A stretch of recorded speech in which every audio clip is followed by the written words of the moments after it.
Dan mungkin nanti Habib ini semakin menarik sekali diskusi kita. Lantas bagaimana dengan kelompok-kelompok yang memberikan alasan ini adalah untuk toleransi? Jawabnya nanti ya Habibana, kita simpan dulu. Kita akan jawab selepas pesan-pesan berikut ini. Tetaplah bersama kami Damai Indonesiaku.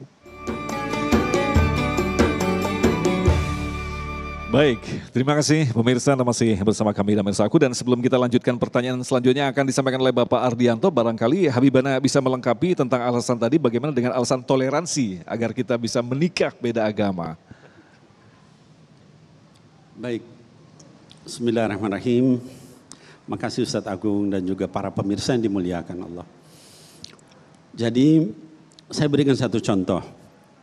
Saya punya teman saya itu pastor, teman. Dan kami berteman sudah lama, ya kemudian dalam satu kesempatan terus dia minta tolong sama saya karena ada kerabatnya yang terhambat karirnya. Karena atasannya yang muslim mungkin melakukan sesuatu. Saya bantu dia dan akhirnya dia berhasil. Gitu ya. Jadi artinya tidak dihambat. Saya nasihati atasannya, kalau memang ini haknya ini silahkan diberikan. Itu toleransi Mas Agung.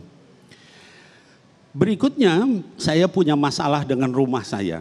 Ada rumah saya itu tersangkut, ada seorang yang menghambat itu, ya artinya mau ngambil dan dia beragama Kristen. Saya minta tolong sama teman saya yang pastor tadi. Dia bantu, berhasil. Kami bersahabat. Tapi saya nggak pernah ngajak teman saya yang pastor itu ke masjid, Mas Agung. Sebagaimana dia pun nggak pernah ngajak saya ke gereja. Ya. Yang kedua, saya juga punya teman orang Hindu. Setiap kali saya berkunjung ke Bali, mengunjungi majelis Rasulullah SAW cabang provinsi Bali, itu saya berkunjung ke dia. Ya. Dalam satu kesempatan terus dia bilang, Habib, ayah saya sakit. Boleh nggak minta didoain sama Habib? Terus obatnya apa? Terus saya bilang sama dia, ini serius minta doa dari saya beli. Saya bilang gitu ya, dia orang Bali. Ya serius, kenapa? Karena saya tahu Habib orang baik. Terus saya berikan ada beberapa hal yang harus dia lakukan. Sembuh ayahnya, kan main dia tambah baik sama saya. Gitu ya. Dan seterusnya, saya punya teman orang Tionghoa, dia Konghucu, lalu dia ngundang saya untuk latihan treadmill di rumahnya, saya lakukan. Tapi saya nggak pernah ngajak dia untuk ke masjid. Sebagaimana dia juga tidak ngajak saya ke pura. Atau saya ngajak, dia ngajak ke kelenteng atau dan sebagainya. Kalau dia memang ngobrol soal Islam, saya tanggapi. Itu namanya toleransi Mas Agung. Jadi kita bedakan, jangan sampai nanti mentang-mentang Islam terus kita nggak mau berinteraksi sama yang non-muslim. Nah itu berarti nggak benar itu. Ya. Karena Rasul SAW itu tetangganya ada yang Yahudi dan sebagainya. Tapi dalam kasus tadi soal pernikahan beda agama tadi ini beda. Anak-anakku sekalian, tadi Abah Raudul Bahar sudah menceritakan tentang kaitan dengan anak. Ini saya ingin sampaikan, ini bagi yang belum nikah. Mixed married ini masalahnya terus ya, nggak akan selesai. 2004 itu saya diundang ke Australia. Saya dakwah di seluruh negara bagian di Australia kecuali Darwin dan juga Tasmania. Ya sampai ke Auckland, Brisbane, Adelaide dan sebagainya. Dari semua ketika saya ceramah itu pertanyaan paling berat masalah keluarga di sana soal mixed marriage. Ini tolong perhatikan. Artinya yang jadi masalah bukan orang Islam aja, orang Kristennya juga jadi pusing gitu. Misalnya satu contoh. Setelah nikah, karena masih awal nikah segala macam, bulan madu, gitu ya, Syahrul Asal bahasa Arab.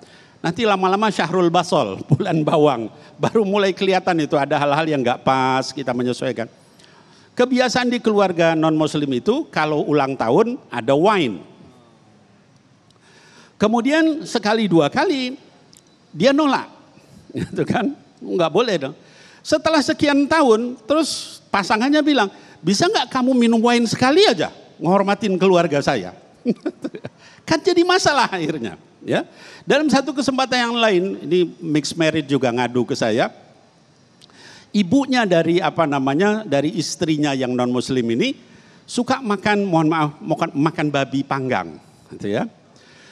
Kemudian itu biasa karena memang boleh di dalam agama mereka, gitu ya. Nah terus saya nolak terus. Dalam satu kesempatan terus si pasangannya, istrinya bilang, ini ibu saya, mbok ya dimakan sekali aja ngehormatin ibu saya. Jadi masalah. Jadi sekali lagi kalau kita nikah itu kita bukan hanya nikah sama orang itu. Baik. Nikah sama keluarganya, nikah sama kerabatnya. Kemudian kita ngurusin anak. Wah Beb, anaknya bisa dibagi 2. Kalau anaknya 2, kalau anaknya 1.